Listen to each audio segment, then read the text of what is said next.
बुक्कनपुर गांव में खड़े हैं जहां पर यहाँ का वोटिंग पोलिंग जो है 1800-1900 के बीच में है। हमारे जो कैंडिडेट हैं श्री मतलूब हसन सेक्रेटरी, जो ग्राम विकास अधिकारी रहे, पूर्व में भी 1-1.5 साल पहले रिटायर हुए हैं, तो उनको इस चीज़ों के बारे में नॉलेज है कि एक अनपढ़ प्रधान को बनाने से अच्छा ना बनाओ, एक शिक्षित होना चाहिए जो समझदार हो, पढ़ाई लिखा इंसान हो, वही कार्य कर सको। रास्ते की ज़रूरत है, हॉस्पिटल की ज़रूरत है, और भी बहुत से काम है। जरूरी तो साफ सफाई होनी चाहिए गांव में। कि ये अपना कार्य करेंगे, अपनी बिल्डिंग बनाएंगे। हमने ऐसा व्यक्ति चुना है जो यहाँ के लोगों की समस्या सुलझाएंगे। अपने गांव के हालात देखने के बाद मुझे ये महसूस, यार कुछ लोगों ने आकर मुझे एडवाइस किया कि सेक्रेटरी साहब आप इलेक्शन पर खड़े हो जाओ। पेंशन, विधवा पेंशन, वृद्धा पेंशन, विकलांग पेंशन, किसान पेंशन, आज तक हमारे गांव में कोई खास लोगों की पेंशन नहीं बन पाई। अगर निचला कर्मचारी सही आए तो पढ़ने की कोई हिम्मत नहीं, और रिश्वत ले ले। बुक्कनपुर गांव में खड़े हैं जहां पर यहाँ का वोटिंग पोलिंग जो है 1800-1900 के बीच में है। लगातार इस गांव से आधा दर्जन से लगभग जो है लोगों ने प्रधान पद के लिए नामांकन किए हैं, लेकिन नामांकन के बाद किस व्यक्ति का यहाँ वर्चस्व है ये आपको फ़िलहाल यहाँ दिखा सकते हैं। फ़िलहाल हम यहाँ पर मौजूद हैं जहाँ पर मतलूब हसन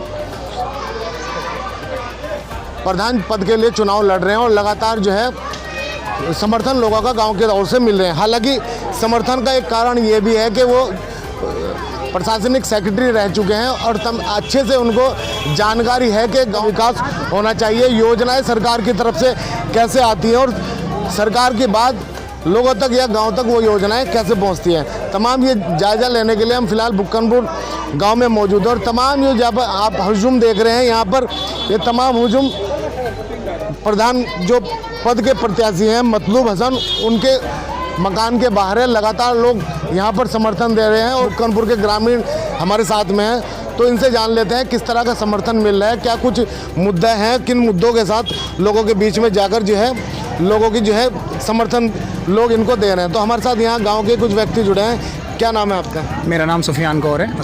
क्या किन मुद्दों के साथ आपके प्रत्याशी गांव में जा रहे हैं, क्या कुछ रहेगा, क्या वर्चस्व है गांव में इनका?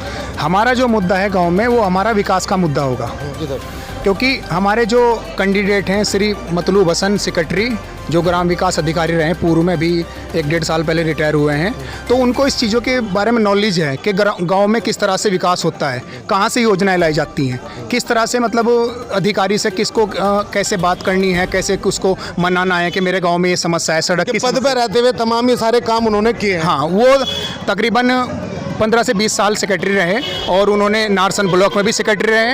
हमारे पास का गांव है टांडा, यहाँ भी सेक्रेटरी रहे। कुमराडी गांव में सेक्रेटरी रहे। उसके अलावा फिर इधर लक्सर ब्लॉक और खानपुर ब्लॉक में भी सेक्रेटरी रहे। वहाँ पर आपका जो एक सेक्रेटरी मतलब रहते हुए उन्होंने बहुत अच्छे कार्य किए हैं। गाँव में खड़ंचों की समस्या हो, मकान की समस्या हो, लैटरिन की हो, लड़कियों के शादी की पेंशन हो, विकलांग वर्धा सबकी पेंशन हो, उनका सबका उन्होंने बहुत अच्छे से काम किया है। तो जिस इंसान को इस चीज़ की नॉलेज है, पता है कि वो इस विभाग से गुजर के आ चुका है, तो आज वो अपने गांव में इस चीज़ को तरक्की करना चाहता है। आपने देखा है हमारे गांव की सड़कें कैसी पड़ी हैं, हमारे गांव में मतलब सारी बदहाली है। आप अभी रोड से आए हैं, आपको पता है कि कितनी हालत ख़राब है।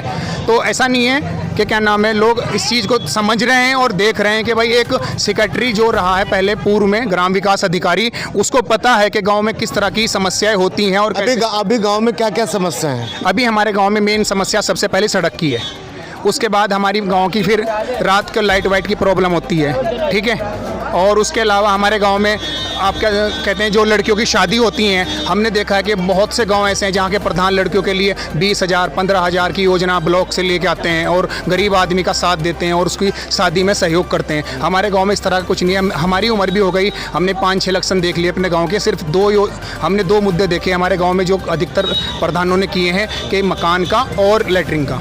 ये 2 चीज़ तो हमारे गांव में प्रधानों ने कराई हैं, जिस चीज़ का हम उनका सम्मान करते हैं और उनका बहुत बहुत धन्यवाद करते हैं। लेकिन इसके अलावा हमारे गांव में आप देख लो, किसी भी आप गांव में चले जाओ, शिकारपुर में चले जाओ, थितोल्ले में चले जाओ, वहाँ पर गांव में के बीच में बैठने के लिए सीटें रखी हुई हैं। हमारे पूरे बुक्कनपुर में कोई सीट नहीं है। क्यों नहीं है भाई? हमारे गाँव में कूड़ेदान की कोई समस्या, कोई वो नहीं है सुविधा। लोग आपस कहीं भी कूड़ा गिर देंगे, नाली कोई ढंग की नहीं है हमारे गाँव की। तो इस चीज़ का मुद्दे को लेकर हम लोगों के बीच में जा रहे हैं और इस गांव में सभी को पता है, बड़े को छोटे को, मेरी माताओं को, बहनों को और हमारे भाइयों को, सबको, मेरे ताऊ चाचा को, सबको पता है कि अगर कहीं किसी गरीब के साथ जुल्म हो रहा है तो उस चीज़ की अगर कोई विरोध करता है तो जोग्गा परिवार करता है, वरना कोई नहीं करता पूरे गाँव में। तो कार्य मुक्त होने के बाद सीधा ग्राम पंचायत जो है प्रधान पद के लिए इन्होंने जो है अपना नामांकन किया है और लगातार लोगों का समर्थन इसलिए मिल रहा है क्योंकि उससे पहले जो तमाम सेक्रेटरी पद पर रहे हैं तो तमाम जो गांव के विकास थे वो तमाम उन्होंने किए हैं। उनको अच्छे से जानकारी है गांव में किस तरह का विकास होता है और किस तरह की योजनाएं होती हैं। अगर आपके सेक्रेटरी साहब जीत कर आते हैं तो क्या कुछ प्राथमिकता रहे गाँव में, किस चीज़ की ज़रूरत है? हम ये सेक्रेटरी साहब जो है ना, ये शिक्षित हैं और इन्होंने ग्राम विकास अधिकारी भी रह चुके, कार्य कर चुके बहुत। जैसे हम किसान हो, ये फिलहाल हमारे गांव में कोई डंगरों में एक बीमारी आ रही, बीमार हो, कोई उपचार नहीं, उनका मेडिसिन नहीं है, तो ये भी कार्य करेंगे। अस्पताल, सड़कें, तो एक अनपढ़ प्रधान को बनाने से अच्छा ना बनाओ, एक शिक्षित होना चाहिए जो समझदार हो, पढ़ाई लिखा इंसान हो, वही कार्य कर सको। तो इसलिए हमने मतलब हसन सेक्रेटरी को सपोर्ट करा। देखो इंशाल्लाह ये कामयाब करेगी पब्लिक। गांव में कितना समर्थन मिल रहा है? बहुत समर्थन मिला, बहुत ज़्यादा, बड़े छोटे का बहुत सहयोग, क्योंकि विकास करेंगे कि पढ़े लिखे शिक्षित इंसान है सेक्रेटरी साहब, ये विकास करेंगे। विकास के मुद्दे पर वोट मिल रहा है, क्योंकि बुरा हाल है गाँव का फिलहाल। जो भी प्रधान है पिछले, वह अल्लाह जाने क्या मनसा रही उनकी, वो नहीं कर पाए। गांव में फिलहाल आप देख लो प्रदूषण की क्या हालत हो, कूड़ा कचरा जहाँ तहाँ पानी, तो बीमारियाँ फैल ली। एक किसान को क्या चाहिए जो हमारा विकास करे? हमारे डंगरों में, हमारे आदमी में अस्पताल की भी जरूरत है। यहाँ से तो सेक्रेटरी साहब कह रहे कि मैं अस्पताल की भी, तो सरकारी डॉक्टर आ रहे हैं, जैसे आपके मवेशियों में बीमारी फैली ना, यहाँ कोई नहीं आया। तो इलाज कैसे हो रहा है? इलाज कैसे? कुछ नहीं हो रहा, बस मैं वैसे को छोड़ आ रहे बाहर। तो इलाज कैसे हो रहा है? कुछ नहीं इलाज है, इसीलिए तो हम सेक्रेटरी साहब को सपोर्ट कर रहे हैं सारा गाँव, क्योंकि शिक्षित इंसान है, बहुत अच्छे इंसान हो, तो ये कामयाब होंगे, ये हमारी तकलीफों को समझेंगे। तो शिक्षित हैं, कामयाब लोग व्यक्ति हैं जो किसानों की समस्या है, तमाम गांव में जिस तरह की समस्या है उनको पूरा करेंगे, ऐसी इच्छा इन्होंने जाहिर की है। किस तरह देखते हैं इस चुनाव को? हमारे साथ जो प्रधान पद के प्रत्याशी उनके भाई हमारे साथ हैं, किस तरह का समर्थन मिल रहा है लोगों को और क्या मुद्दे लेकर आप लोगों के बीच में जा रहे हैं? बहुत समर्थन मिल रहा, बहुत ज़्यादा मिल रहा है, इतना हमने सोचा भी नहीं था। और भाई देखो, हमारा कर्तव्य रहेगा कि काम करना, पब्लिक के लिए काम करना, और यही हमारी प्राथमिकता है। हमारे भाई क्या ज़रूरत है गांव को, जो होना चाहिए गांव में? रास्ते की ज़रूरत है, हॉस्पिटल की ज़रूरत है, और भी बहुत से काम है। जरूरी तो साफ़ सफाई होनी चाहिए गांव में, उसके बाद एक हॉस्पिटल चाहिए। कन्या स्कूल भी चाह रहा गांव में, यानी कन्याओं को लंढर में या कहीं और जाना पड़े, एक स्कूल भी ज़रूर लड़कियों का चाह रहा, उसकी भी ज़रूरत है यहाँ। तो इंशाल्लाह अल्लाह ताला इन्हें कामयाब करे, सारे काम हो। इससे पहले भी जनप्रतिनिधि रहे हैं आपके गांव में, क्या कुछ कहा है? हालात खस्ता है आपके रास्तों की, क्या इससे पहले ये बनाए नहीं गए? ना बनाए नहीं गए, कुछ नहीं बनाया, कुछ नहीं किया किसी ने। यानी नालियाँ भी बना कर हो, एक रास्ता यो पड़ गई है, क्या नाम है, अभी टंकी की वो पड़ गई, बच्चों की तो पड़ी, अब जा टंकी कई जगह फूट रही, रास्ते ख़राब हो गए। कितनी परेशानियां होती हैं ग्रामीणों को? बहुत परेशानियाँ, बहुत ज़्यादा। और लोग गांव के जो निकलते हैं रास्ते के बारे में सब हम कह के जाओ, और भाई तुम्हारे गांव का रास्ता कितना ख़राब है। तो पहले रास्ते की, हॉस्पिटल की, और भी मुद्दे हैं जो गरीब लोगों के, कन्याओं के शादी-शुदी के पैसे मिलते हैं, पेंशनों के। अच्छा, इन्हें भाई साहब को पता है सब कुछ। ये मुद्दे रहेंगे, पेंशन के भी रहेंगे, जो कन्याधन योजनाएं तमाम जो आती हैं, महिला, वृद्धा, विकलांग, जो तमाम पेंशन हैं, उन सब के मुद्दे हैं। और जाहिर सी बात है, अगर बनते हैं तो उन मुद्दों को जो है पूरा करा जाएगा। हालांकि प्राथमिकता यहाँ के रास्तों की रहेगी। तो किस तरह देखते हैं, कैसा समर्थन मिल रहा है और किन मुद्दों के साथ जो है इन लोगों को समझा पा रहे हैं? हमने इनको एक व्यक्ति के रूप में नहीं खड़ा किया, एक अपने भाई के रूप में नहीं खड़ा किया। ये अगर इन पद के लिए इनको चुना गया है तो ये सोच समझ के चुना गया है, क्योंकि इनको हर प्रकार से नॉलेज है, पढ़े लिखे हैं और सरकारी कार्यकाज को जानते हैं अच्छी तरह से। पहले भी बहुत प्रधान रह चुके हैं हाशिया, हम भी जानते हैं, परिवार के ही, चलो मैं भी गाँव के ही है, अच्छी तरह से जानते हैं उनको। पर हमने इनको जो चुना है ये नहीं समझ के चुना कि ये अपने कार्य करेंगे, अपनी बिल्डिंग बनाएंगे। हमने ऐसा व्यक्ति चुना है जो यहाँ के लोगों की समस्या सुलझाएंगे। जैसे सड़कों की समस्या हो गई, जैसे भाई ने बताया सड़कों की समस्या होगी, घरों की समस्या हो गई, और जहाँ प्रदूषण वाली समस्या हो गई, इन समस्याओं को एक अच्छी तरह से समाधान कर सकते हैं इनका। ग्राम विकास अधिकारी के पद पर रहते हुए तमाम योजनाओं को उनको जानकारी है। लगता है कि अगर जीत का सारा इनको बनता है, जो योजनाएं सरकार की ओर से मिलती हैं वो तमाम योजनाएं ग्रामीणों को मिल पाएंगी। जी, कहना भी नहीं पड़ेगा, किसी को कहना भी नहीं पड़ेगा कि जो योजना है वो जनता तक नहीं पहुंच रही है। जिन योजनाओं का अभी जनता को नहीं पता, जैसे राशन कार्ड से संबंधित योजना नहीं पता, किसी के पीले हैं, किसी के लाल है, किसी को नहीं पता। बच्चे से बनाया कुछ धांधली जो चली है, अभी आपने देखा होगा पीछे कुछ पकड़े गए हैं। ये इन सब चीज़ों का किसी को कहने की भी ज़रूरत नहीं है। जो जैसा व्यक्ति है उसको उसका वैसा ही समाधान होगा। तो जैसा व्यक्ति की जिस व्यक्ति की जैसी परेशानी होगी उसी तरह का उसका समाधान होगा। प्रधान पद के प्रत्याशी हमारे साथ, उनसे सीधी बात करेंगे। आप ग्राम विकास अधिकारी पद पर रह चुके हैं, कार्य मुक्त होने के बाद आपने नामांकन किया है प्रधान पद के लिए। किस तरह देखते हैं चुनाव का, क्या हालत है गांव की, क्या विकास नहीं हुआ, और आपके जीत का सारा बनता है तो किस तरह का विकास होगा, किन मुद्दों के साथ अब लोगों के बीच में जा रहे हैं? सबसे पहले तो मैं आपके देवभूमि समाचार का आभार व्यक्त करता हूं कि आपने आकर हमारी बात सुनने का हमें मौका दिया। इसके बाद मैं ये कहना चाहूँगा कि हमारे गांव में कोई भी विकास की नाम चीज़ नहीं है।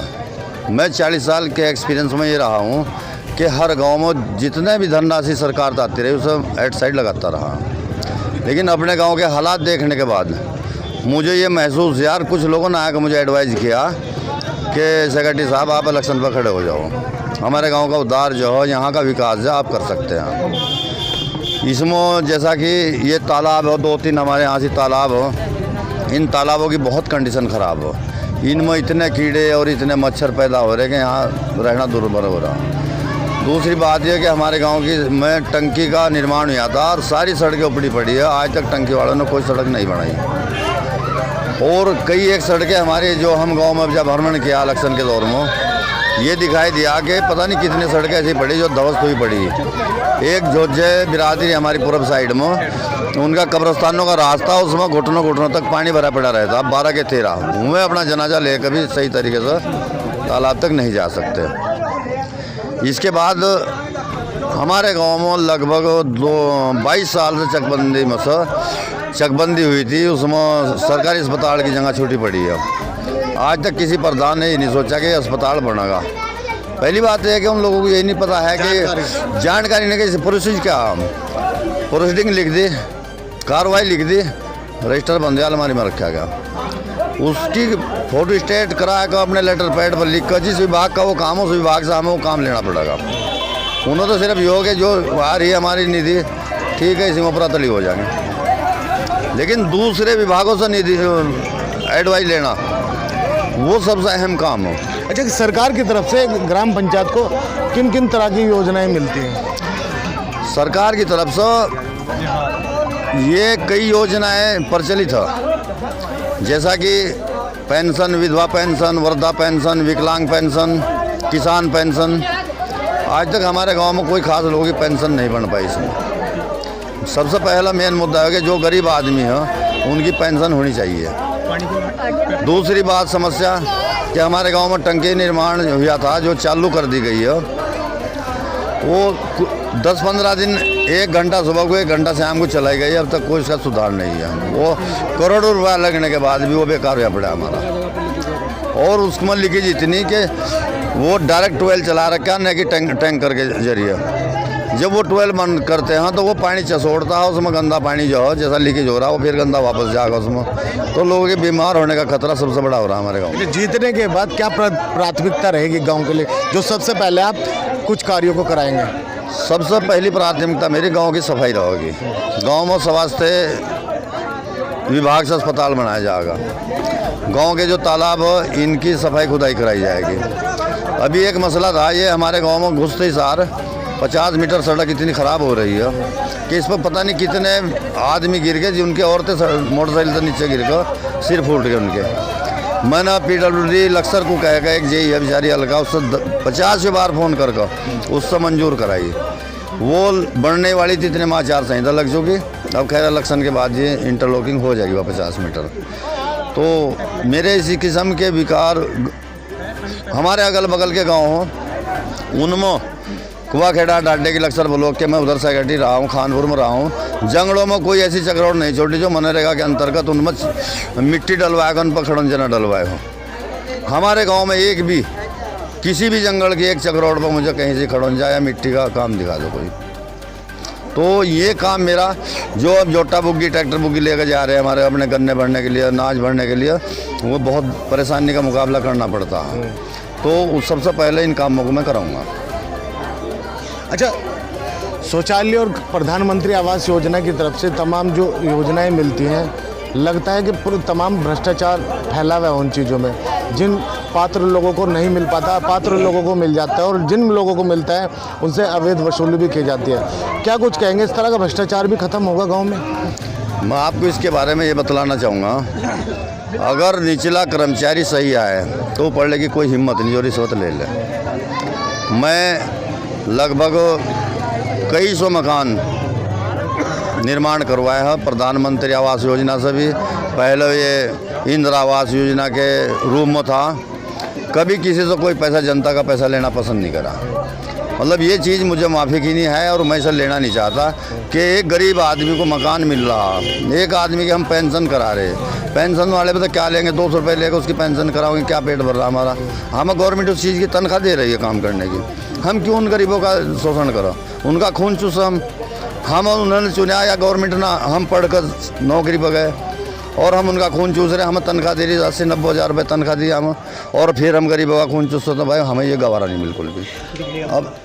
अब ये हमारे गांव का जो मसला है, अगर मुझे ये मौका दिया, जनादेश मुझे जनता ने दिया प्रधान बनने का, तो मेरी सबसे पहले प्राथमिकता रहेगी कि जो भी मेरे अंतर्गत विकास कार्य होंगे उसमें भ्रष्टाचार मुक्त कराऊंगा। चाहे वो मनरेगा हो, चाहे इंदिरा आवास हो, चाहे प्रधानमंत्री आवास योजना हो, पारदर्शिता रहेगी। पारदर्शिता, खुली पारदर्शिता,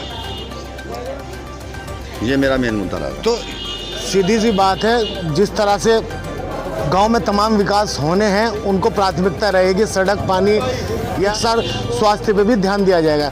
जाहिर सी बातें करा सकते हैं क्योंकि प्रशासनिक जो है अमले में रहे हैं और लगातार जानकारी है, और तमाम गांव क्षेत्र में जहां पर भी इनको पद पर सेक्रेटरी के रूप में मिला है वो तमाम योजनाएं सरकार की गांव तक पहुंची हैं। तो लगता है कि जिस तरह की जानकारी बता रहे हैं, भ्रष्टाचार मुक्त गांव होगा, किसी तरह के गरीब से जो पात्र लोग हैं उन तक योजना पहुंच पाएगी।